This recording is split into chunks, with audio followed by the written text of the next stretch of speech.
Assalamualaikum warahmatullahi wabarakatuh. Saya akan membawakan berita yang berjudul Polisi tangkap penjual kosmetik ilegal lewat Instagram. Polisi tangkap penjual kosmetik ilegal lewat Instagram. Polresta Samarinda, Kalimantan Timur mengungkapkan kasus peredaran kosmetik ilegal yang dipasarkan lewat media sosial Instagram. Keduanya ditetapkan sebagai tersangka pada kasus ini, kata Kasat Reskrim Polresta Samarinda. Perdagangan kosmetik tanpa izin edar tersebut diedarkan melalui Instagram @bbeautyskin. Di TKP, polisi menemukan ribuan stok produk kosmetik dari berbagai jenis kosmetik diberi label ulang menggunakan merek bbeautyskin yang tidak memiliki izin dari BPOM. Dan mereka dijatuhi hukuman 15 tahun penjara. Ini merupakan pengaruh negatif iptek dengan Instagram membuat semua orang dengan mudah berjualan walaupun barang ilegal.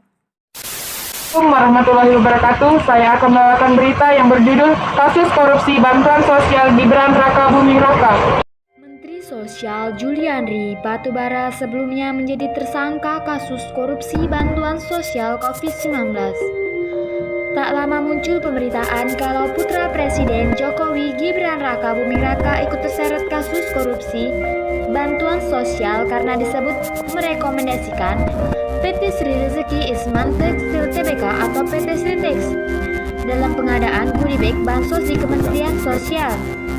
Gibran Raka Buming Raka membantah adanya informasi bahwa pihaknya terlibat dalam kasus dugaan korupsi bantuan sosial Menteri Sosial Juliari Batubara.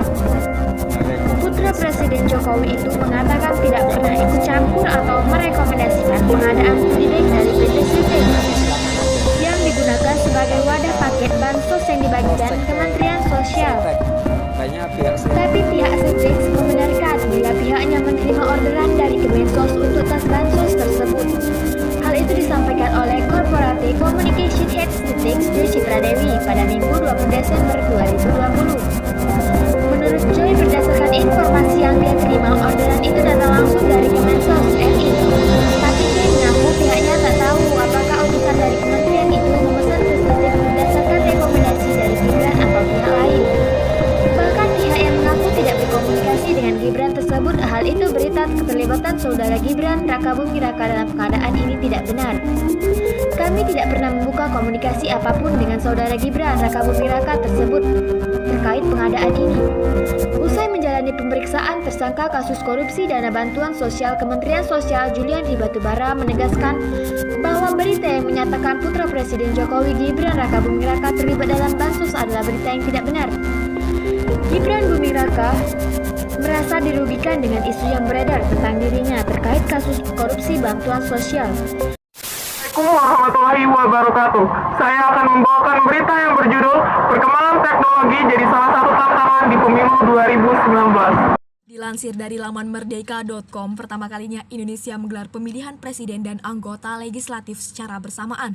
Sesuai jadwal, pemilu digelar serentak pada 17 April 2019. Kepala Staf Kepresidenan KSP Jenderal Purnawirawan TNI Muldoko dalam pidatonya yang dibacakan Deputi V Kantor Staf Presiden Jelaswari Parmodawardani membeberkan tantangan pemilu 2019. Penyelenggaraan pemilu kini justru memiliki tantangannya sendiri. Penataan sistem pemilu serentak yang masih terus disempurnakan, pejabat, kelembagaan parpol, politik transaksional dan rendahnya kepercayaan publik terhadap integritas calon-calon politik masih menjadi tantangan yang harus diselesaikan. Di sisi lain, perkembangan teknologi informasi juga menjadi tantangan tersendiri.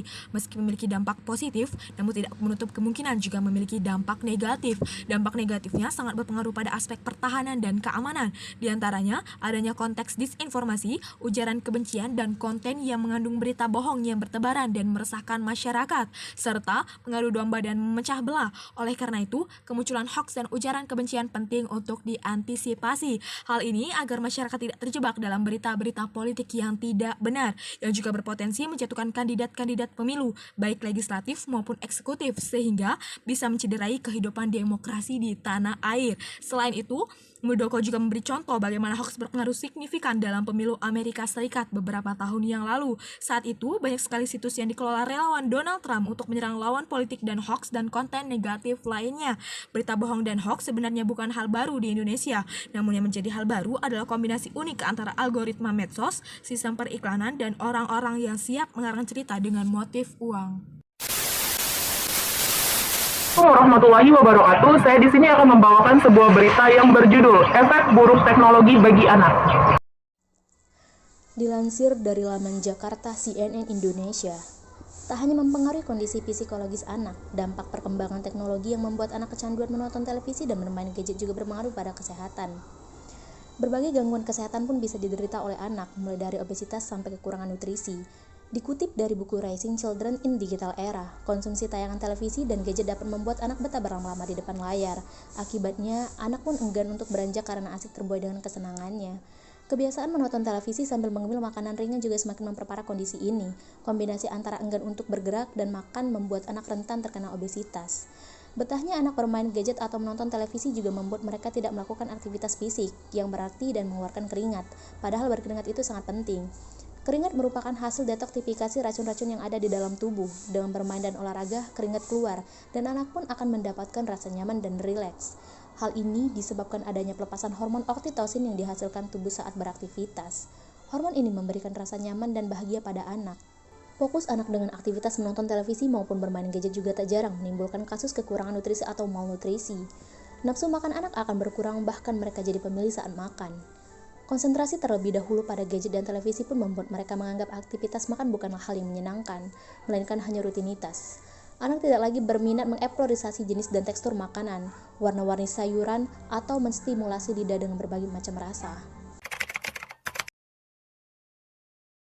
Saya akan membawakan berita yang berjudul Grab memanfaatkan teknologi ALS. Dilansir dari CNN.com, Grab bertemu dengan para pemimpin dunia dalam acara World Economic Forum Annual Meeting. Acara yang digelar di Davos, Swiss, itu membahas peran dan harapan perusahaan teknologi agar dapat mendorong masyarakat lebih maju. CEO dan co-founder Grab, Anthony Tan, mengatakan untuk mewujudkan ide teknologi yang membawa dampak positif atau teknologi for good, pihaknya berkomitmen mendukung kebijakan pengelolaan industri digital yang bertanggung jawab dan memberikan dampak positif bagi pekerja. Grab juga secara proaktif berkomitmen pada serangkaian prinsip utama pada proses kerja platform yang baik serta pengaplikasian teknologi ALS. Sebagai perusahaan yang memiliki pendekatan ALS everywhere, Grab menggunakan ALS dalam berbagai aspek platform, seperti membasmi transaksi palsu dan mengalokasikan kendaraan atau pesanan makanan secara efisien. Warahmatullahi wabarakatuh. Saya akan membawakan berita yang berjudul Perkiraan BMKG Cuaca Buruk sampai April. Jakarta Greyes. Kepala BMKG Dwi Korita Kurniawati ungkapkan potensi bencana pada tahun 2021 hampir sama dengan yang terjadi pada tahun 2020. Menurutnya, akumulasi hujan ekstrim selama 1 hingga beberapa hari seperti yang terjadi di DKI Jakarta pada awal tahun 2020 dan beberapa daerah lain berpotensi kembali terjadi. Penilaian Dwi Korita berdasarkan adanya potensi La Nina sejak awal Oktober 2020 dan masih akan terjadi pada awal tahun 2021. La Nina menyebabkan eksplanasi peningkatan curah hujan di Indonesia selama bulan Oktober dan November. Fenomena iklim global diprediksi masih akan berlangsung sampai kuartal tahun 2021. Dwi Korita menjelaskan, berdasarkan kajian data histori BMKG menunjukkan dampak La Nina di Indonesia tidak seragam. Menurutnya, tempat dan waktu sangat mempengaruhi kejadian La Nina. Untuk awal tahun mulai Januari hingga April, potensi peningkatan curah hujan akan terus terjadi di bagian Indonesia bagian tengah dan timur. Meskipun begitu, daerah lain juga harus antisipasi atau meningkatkan kewaspadaan. Menurut Dwi Korita, daerah-daerah yang selama ini rawan bencana alam, terutama di daerah-daerah yang curah hujan tinggi atau di atas normal, perlu juga menyiapkan langkah antisipasi. Daerah tersebut seperti pantai barat Sumatera, sebagian Jawa, sebagian Kalimantan, sebagian besar Sulawesi, Maluku, dan Papua. Lebih jauh, Dwi Korita menjelaskan pihaknya terus berinovasi dalam menginformasikan perihal potensi perubahan kondisi alam. Assalamualaikum warahmatullahi wabarakatuh. Saya akan menyampaikan berita yang berjudul Pengaruh Iptek pada Politik di Indonesia. Pengaruh iptek pada politik di Indonesia. Dewasa ini, ilmu pengetahuan dan teknologi semakin maju dan berkembang dalam waktu yang sangat cepat pada berbagai bidang kehidupan. Indonesia merupakan salah satu negara yang terseret pada arus perkembangan ilmu pengetahuan dan teknologi yang cepat ini. Hal tersebut merupakan suatu hal yang baik dan buruk sesuai bagaimana masyarakat menerima perkembangan ilmu pengetahuan dan teknologi. Hal baiknya, masyarakat Indonesia bisa dimanjakan dengan berbagai teknologi-teknologi baru yang modern dan praktis untuk bisa memudahkan pekerjaan sehari-hari. Dampak positif dari perkembangan ilmu pengetahuan dan teknologi itu antara lain, penyelenggaraan e-government. Dengan terlaksanakannya e-government, masyarakat bisa langsung berperan dalam pengembangan pemerintahan. Masyarakat dapat menerima laporan kinerja pemerintahan secara aktual dan transparan. Rakyat juga bisa dengan luasa mengakses informasi seputar kinerja pemerintahan. Proses politik bisa lebih cepat, mudah, dan murah. Kegiatan komunikasi untuk keperluan politik dengan menggunakan teknologi informasi menyebabkan sampainya berita lebih cepat dilakukan secara efisien dan nyaman. Misalnya, jika ada masyarakat yang ingin mengajukan pendapatnya ke wakil rakyat, maka cukup dengan menggunakan email. Surat dapat sampai dengan segera. Selain itu juga menjadikan hubungan internasional juga semakin mudah. Dengan berkembangnya iptek, hubungan dengan negara-negara lain bisa dijalin lebih mudah dan kirim-mengirim antar negara hanya perlu menghitung detik, tidak harus lama-lama. Sekian, terima kasih. Assalamualaikum warahmatullahi wabarakatuh. Saya akan membacakan berita yang berjudul Pengaruh Positif Iptek bagi Pelajar di Tengah Pandemi. Sedang menjadi masalah yang melanda di dunia saat ini, termasuk Indonesia. Perkembangan teknologi pendidikan menjadi faktor penting dalam menyelesaikan masalah pendidikan di tengah pandemi. Kemajuan iptek dapat memberikan kemudahan informasi serta penyampaian materi sehingga kegiatan pembelajaran yang dilakukan tidak menjadi kendala pada saat pembelajaran jarak jauh.